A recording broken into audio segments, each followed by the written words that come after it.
దేవుడు ఒక్కడే మనకు కూడా తద్విష్ణోర్ పరమం పదం. ఆ విష్ణువు కృష్ణుడు. ఒక రాజు కింద మంత్రి మండలి చాలా పెద్దది ఉంటుంది. వీళ్ళందరినీ ఉపదేవతలు అన్నారు. ఒక్కో డిపార్ట్మెంట్కి ఒక్కో దేవత ఉంటారు. ఎడ్యుకేషన్ డిపార్ట్మెంట్కి సరస్వతి దేవి, ఫైర్ డిపార్ట్మెంట్కి అగ్ని, వాటర్ డిపార్ట్మెంట్కి వరుడు, ఫైనాన్స్ డిపార్ట్మెంట్ కుబేరుడు.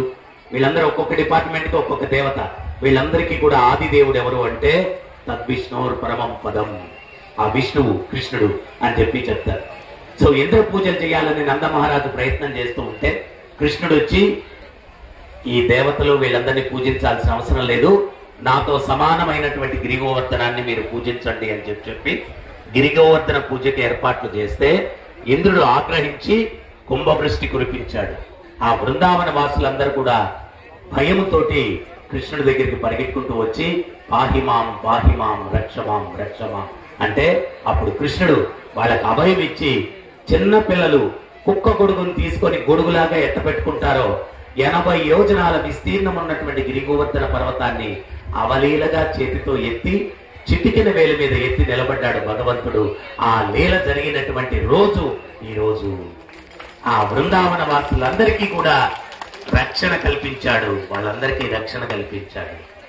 ఎవరన్నా ఈ రోజులో కలి ప్రభావం వల్ల కైతవ ధర్మం, మేము భగవాన్లు అని చెప్పి మోసపు భగవంతుడు తయారవుతారు.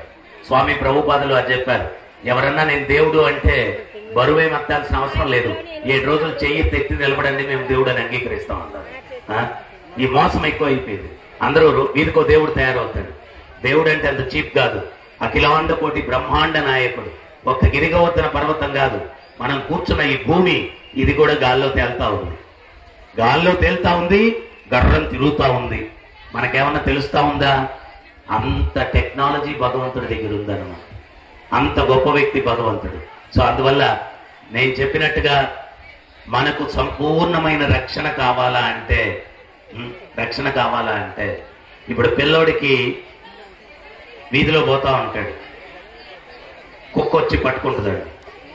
అప్పుడు వాడు ఏం చేస్తాడు చెప్పండి? ఏం చేస్తాడు? రక్షణ కోసం ఏం చేస్తాడు చెప్పండి అమ్మా? కేకలేస్తాడు. ఏమని? నాన్న, అమ్మా. అవునా? పిలవకుండా సైకిల్ చేస్తే అవుతుందా పని? పిలవాలా? నాన్న అమ్మ అని పిలవాలి.